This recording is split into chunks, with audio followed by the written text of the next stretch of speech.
Aplikasi Peduli Lindungi COVID-19 jadi sorotan Amerika Serikat terkait praktik HAM di Indonesia.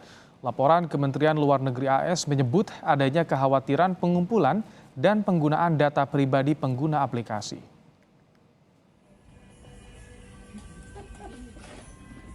Aplikasi Peduli Lindungi COVID-19 Indonesia jadi sorotan setelah Departemen Luar Negeri Amerika Serikat merilis laporan praktik hak asasi manusia tahun 2021 di berbagai negara termasuk Indonesia.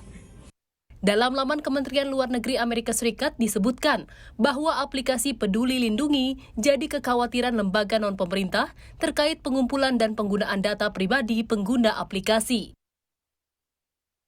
Pemerintah membantah tudingan aplikasi Peduli Lindungi melanggar HAM atau kerahasiaan data pribadi.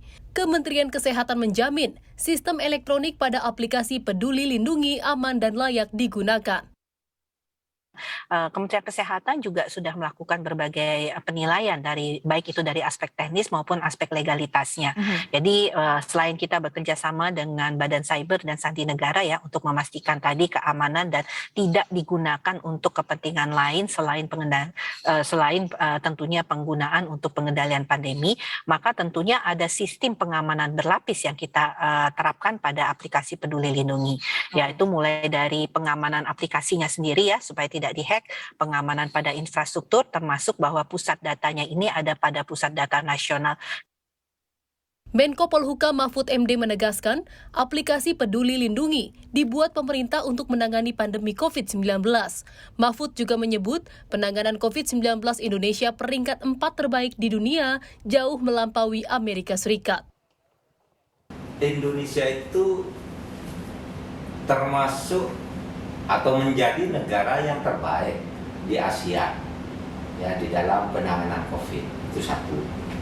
Kalau di belahan dunia, Indonesia itu termasuk bagus, jauh lebih bagus dari Amerika di dalam menangani COVID ini. Komisioner Komnas HAM Khoirul Anam menyebut aplikasi Peduli Lindungi jadi bagian dari kewajiban pemerintah melindungi warga di tengah darurat kesehatan. Komnas HAM belum menemukan indikasi pelanggaran HAM aplikasi Peduli Lindungi. Nah ini menurut kami bagian dari sesuatu yang memang harus dilaksanakan oleh pemerintah. Nah terkait apakah ini pelanggaran hak asasi manusia dalam konteks privasi, kami belum melihatnya dan memang tidak ada pengaduan terkait itu. Aplikasi Peduli Lindungi selama ini digunakan sebagai alat pencegahan pasien COVID-19 dan warga yang beresiko berkeliaran di tempat umum. Dari data Kemenkes selama 2021-2022, aplikasi Peduli Lindungi sudah mencegah lebih dari 3 juta orang dengan status merah atau vaksinasi belum lengkap masuk ke ruang publik. Tim Liputan Kompas TV.